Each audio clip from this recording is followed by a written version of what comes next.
semuanya, selamat datang di Presisi Podcast. Podcast edukasi dan aksi ngobrol asik dengan sejuta informasi masa kini. Perkenalkan, aku Vina dan partner aku Marsha. Kali ini kita akan ngobrol-ngobrol santai terkait pembahasan topik yang akan kita bahas dan juga untuk penting banget untuk diketahui oleh semua masyarakat.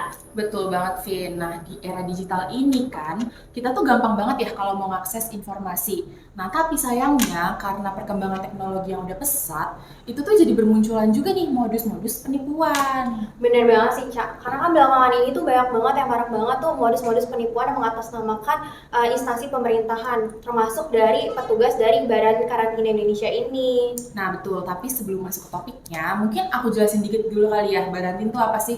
Udah banyak yang tahu mungkin, tapi ada juga pasti yang belum familiar. Nah, buat yang belum familiar, Barantin itu adalah lembaga pemerintahan yang tugasnya menjaga Indonesia dari masuk dan menyebarnya hama, penyakit ikan, penyakit hewan, dan juga organisme pengganggu tumbuhan dari luar negeri maupun antar wilayah di Indonesia. Aku setuju banget sih, Cak. Mungkin kalau misalnya kita sebut kata karantina, pasti kan kebanyakan orang tuh mikirnya karantina untuk manusia gitu kan, Cak. Apalagi manusia yang terkena COVID gitu kan. Tapi padahal tuh sebenarnya karantina itu bukan cuma untuk manusia, tapi kan untuk karantina untuk hewan, ikan, tumbuhan, serta produk turunannya juga itu termasuk gitu. Betul. Nah, makanya di episode kali ini kita akan bahas nih gimana sih cara mengenali modus-modus penipuan yang mengatasnamakan petugas karantina dan juga apa aja nih yang harus kita lakukan supaya kita tuh nggak ikut terjebak dalam penipuannya. Bener banget, Cak. Dan supaya pembahasan ini lebih menarik lagi nih, kita undang narasumber yang kompeten banget di bidang ini untuk membahas topik yang akan kita bahas ke depannya. Betul. Selamat siang, Bapak. Siang. Oke, mungkin boleh diperkenalkan dulu nih nama dan juga jabatan Bapak di Baranti. Saya Kori Firdan Kurniawan, panggil aja dengan Kori. Saya di bagian hubungan masyarakat atau Humas, Biro Humas Badan Karantina Indonesia. Oke, selamat kenal Bapak dan terima kasih udah mau bergabung. Terima kasih banget nih Pak ke podcast Presisi Podcast ini. Betul. Langsung aja kali ya kita masuk ke topiknya. Oke, mungkin kita langsung aja kali ya Pak ke pembahasan utamanya. Karena kan belakangan ini tuh sering banget ya masyarakat dihebohkan dengan modus penipuan yang mengatasnamakan petugas karantina. Sebenarnya tuh modus penipuan apa aja sih Pak yang sering terjadi nih di Barantin ini? Iya, sebelum ke modus penipuan, jadi memang betul, saya mungkin ulangi sedikit ya, Badan Karantina sendiri memang mungkin beberapa misalnya belum terlalu familiar ya, familiarnya dengan kata karantina itu biasanya COVID ya. Iya, benar banget. Padahal sebenarnya kita tuh jadi gini ya, analoginya adalah kita punya sumber daya alam. Indonesia itu kan pulau-pulau ya. Iya. Jadi kita punya sumber daya alam yang lumayan terbesar di dunia gitu kan. Jadi, nah tapi kita harus menjaganya nih. Gimana cara menjaganya? Maksudnya gini, misalnya nih kita punya padi, jagung, hewannya misalnya sapi dan lain-lain gitu kan. Nah itu harus kita jaga supaya jadi zaman sekarang itu misalnya ancaman itu tidak hanya dari kayak secara fisik ya, tapi juga secara penyakit atau mikrobiologi dan sebagainya. Jadi misalnya ada hama penyakit yang masuk dari luar negeri gitu, itu bisa mengancam tadi sumber daya yang itu menjadi bahan pangan, bahan pokok masyarakat kita sendiri atau menjadi bahan sumber ekonomi karena kan biasanya diperdagangkan dan seterusnya dan itu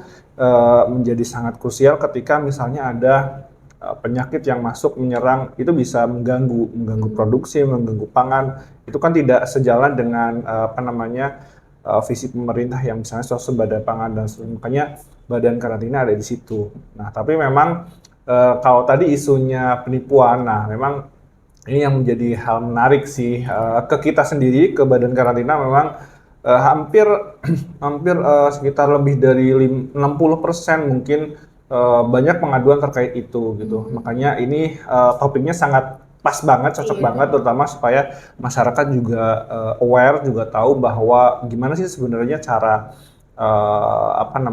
mengurus karantina atau membayar karantina yang benar.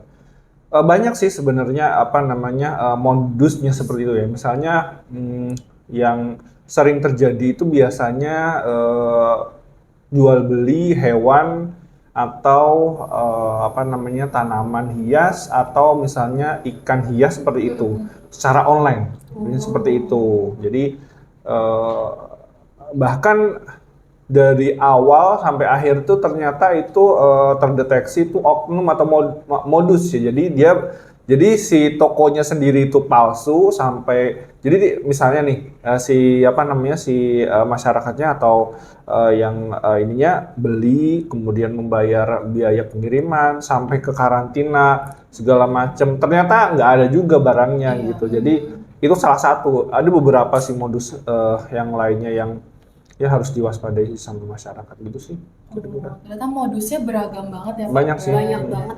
Kayak contohnya beli hewan diurus sampai karantinanya tapi hewannya nggak Nggak ada. dikirim Ya gitu karena kan apa ya. kayak misalnya masyarakat atau orang yang hobi ya, yang hobi. Kadang kalau udah suka ya, kalau udah suka itu kan istilahnya nilai uang tuh udah kayak berapapun deh gitu. Kalau apalagi kalau misalnya zaman sekarang udah lihat fotonya bagus atau videonya, nah itu juga harus hati-hati ya. Maksudnya kita harus memilih apa namanya penjualnya tuh harus yang terpercaya misalnya dan seterusnya lah itu harus di screening dari awal kira-kira gitu sih. Benar-benar. Nah, kalau melihat fenomena ini, Pak, menurut Bapak kenapa sih instansi pemerintahan kayak Barantin contohnya itu sering dipilih buat jadi modus-modus penipuan? Iya, jadi gini, mungkin kita sedikit sharing ya. Jadi kemarin tuh ada misalnya kasus begini. Sebenarnya dia kayak gitu tadi, dia beli hewan kesayangan, terus tiba-tiba dia udah bayar ya, udah beli hewannya, kemudian udah bayar biaya kirimnya, terus tiba-tiba ada yang nelpon nih ke dia gitu, nomor gak dikenal gitu. Tapi karena dari awal dia sudah mengikuti alurnya, terus yang nelpon itu mengatasnamakan saya dari karantina nih gitu.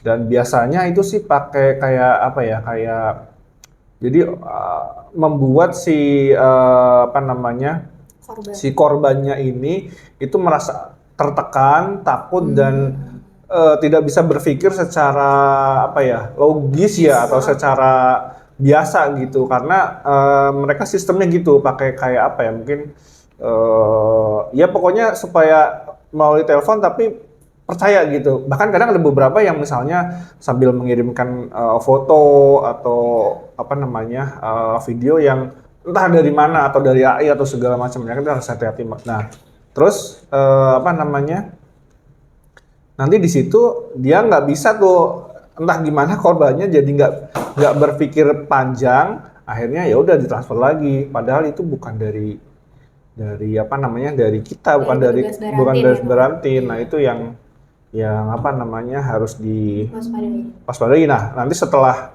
kejadian setelah dia transfer setelah 1 hari kemudian kadang gitu baru dia sadar kok kayaknya ada yang aneh ya gitu.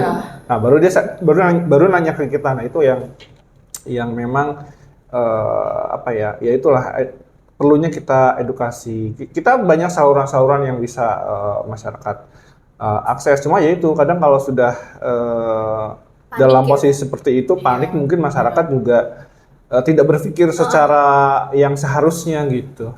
Kira-kira gitu. Oke Pak, aku lanjut. Jadi kalau misalnya dalam menghubungi para pelaku ini dalam menghubungi korbannya itu selain melalui telepon itu biasanya menggunakan media-media apa aja sih Pak? Yang paling sering mereka gunain gitu? Ya, yang paling sering WA sih. Kalau beberapa yang melapor ke kita, yang ya melapor korbannya melapor kita biasanya lewat WA. Lumayan kok ininya apa namanya? Jumlahnya fantastis bisa puluhan juta. Wow. Ya makanya Nah, ya kita dari sisi apa namanya lembaga kita terus mengedukasi, kita terus memberikan informasi kepada masyarakat supaya aware hal-hal kayak gini. Padahal kan seharusnya nggak perlu terjadi. Tapi yang namanya apa namanya kejahatan ya kita nggak bisa nggak bisa apa ya istilahnya ya itu kan akan selalu ada yang bisa kita lakukan ya. Misalnya dari sisi badan karantina ya kita terus mengedukasi masyarakat juga kami harap bisa terus aware hal-hal seperti itu gitu sih. Berarti benar ya, masyarakat tuh harus lebih waspada, harus apa ya, teliti, harus bisa verifikasi ya Pak. Nah, tapi Pak, kalau misalnya masyarakat nih ada yang kena nih, udah kena chat sama nomor nggak dikenal, udah kena telepon, kira-kira langkah pertama apa sih Pak yang harus dilakukan sama masyarakat biar nggak makin terjerumus? Yaitu yang pertama pasti kalau misalnya jual beli online atau adopsi seperti itu pastikan itu terpercaya. Itu dulu sih, itu pertama. Itu pertama. Terus yang kedua kita terbiasa cross check ya.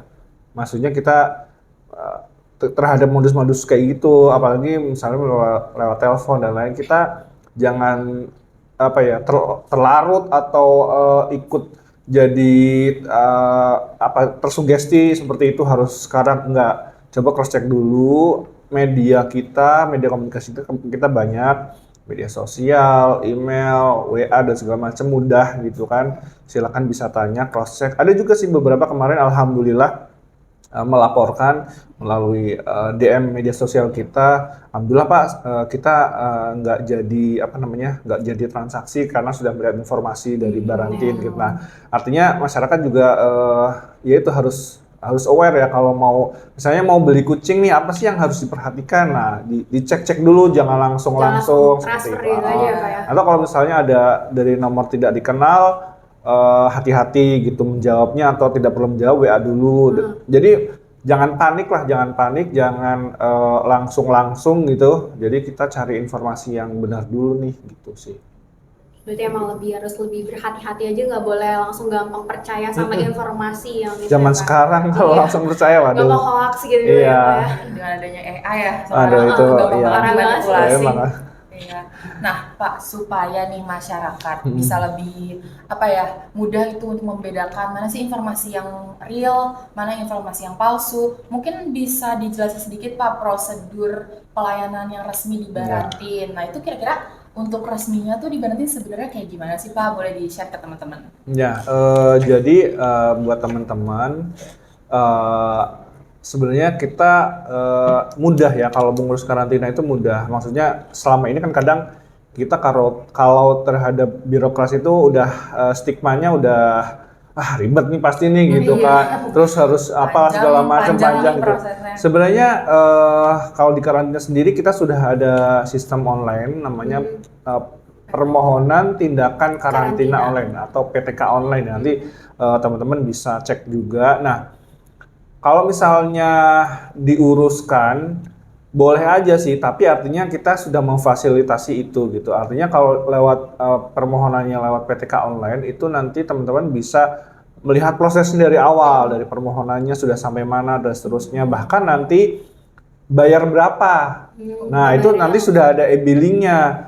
Dan juga nanti bisa dibayar langsung ke rekening negara. Jadi ini kadang-kadang yang menjadi, apa ya, ada juga beberapa kejadian yang apa ya, saya tidak menjudge yang membantu itu jadi tidak sesuai atau gimana, tapi kadang misalnya dibilang biaya karantinanya sekian gitu, tapi ternyata itu sudah masuk dengan biaya-biaya lainnya di luar karantina. Nah itu juga maksudnya teman-teman harus aware bahwa biaya karantina ya hanya biaya PNBP ya namanya, atau penerimaan negara bukan pajak sesuai dengan PMK atau Peraturan Menteri Keuangan Nomor 27 Tahun 2024. Nah, hanya di situ. Nah, nanti lewat PTK online tuh bisa kelihatan tuh kita harus bayar berapa gitu. Misalnya kalau ini nggak mahal kok. Misalnya hewan itu 10.000, 15.000 atau berapa nggak iya. Maksudnya tidak seperti yang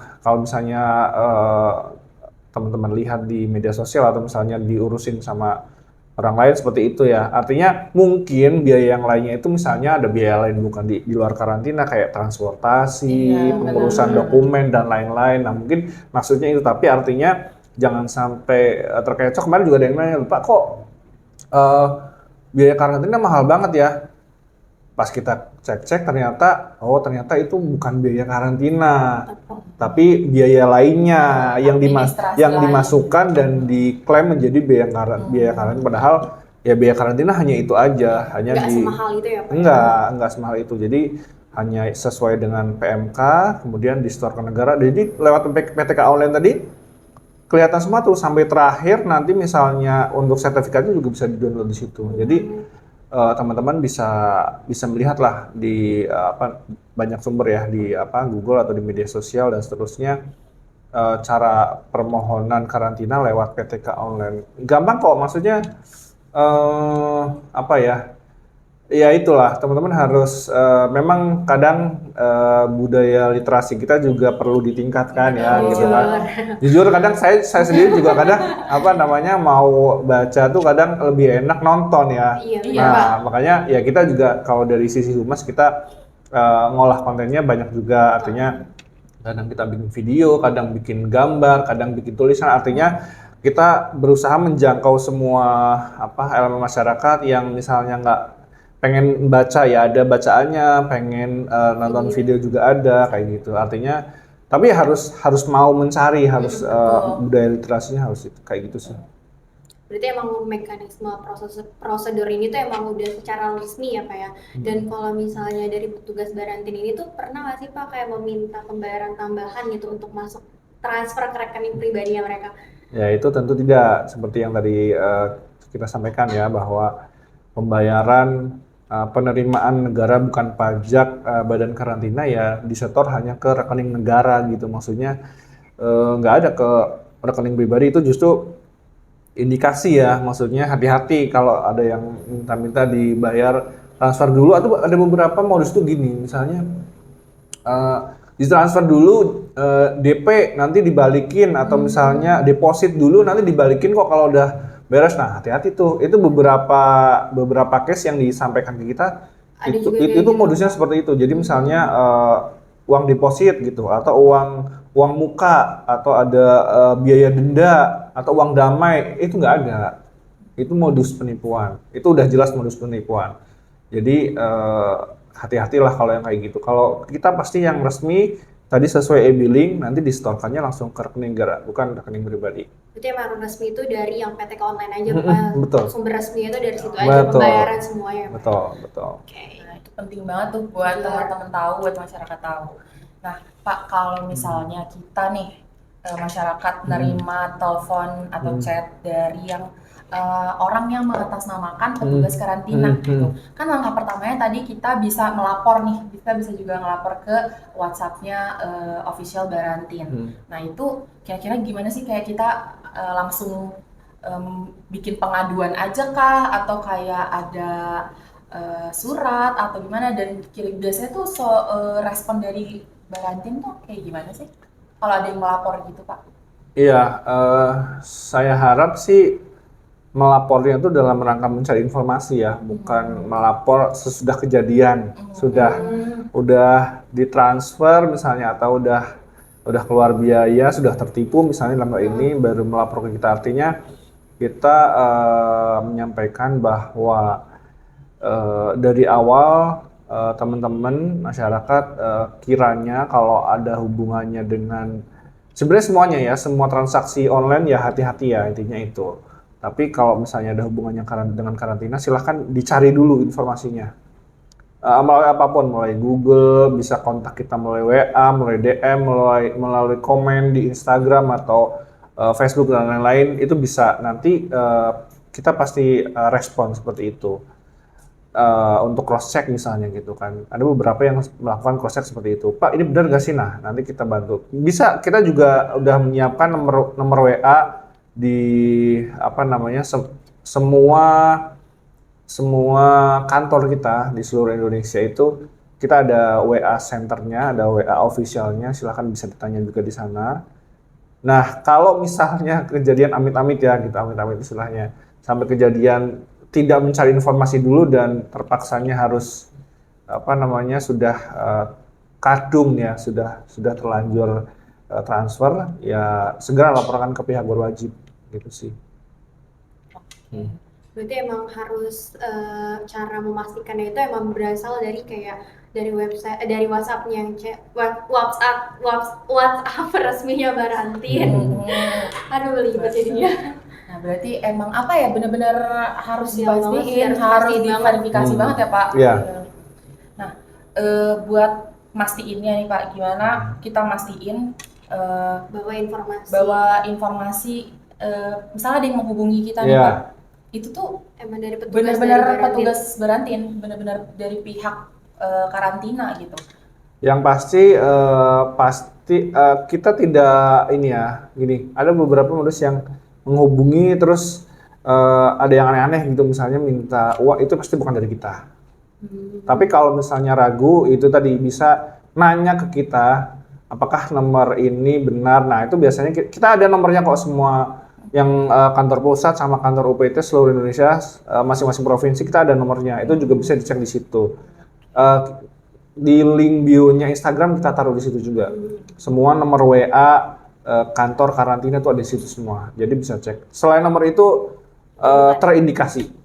Bukan dari petugas Barantin Terindikasi. berarti ya. Dan ya itu pasti kalau ada ngubungin terus ada minta sesuatu, mengancam, itu terindikasi itu kalau kayak gitu.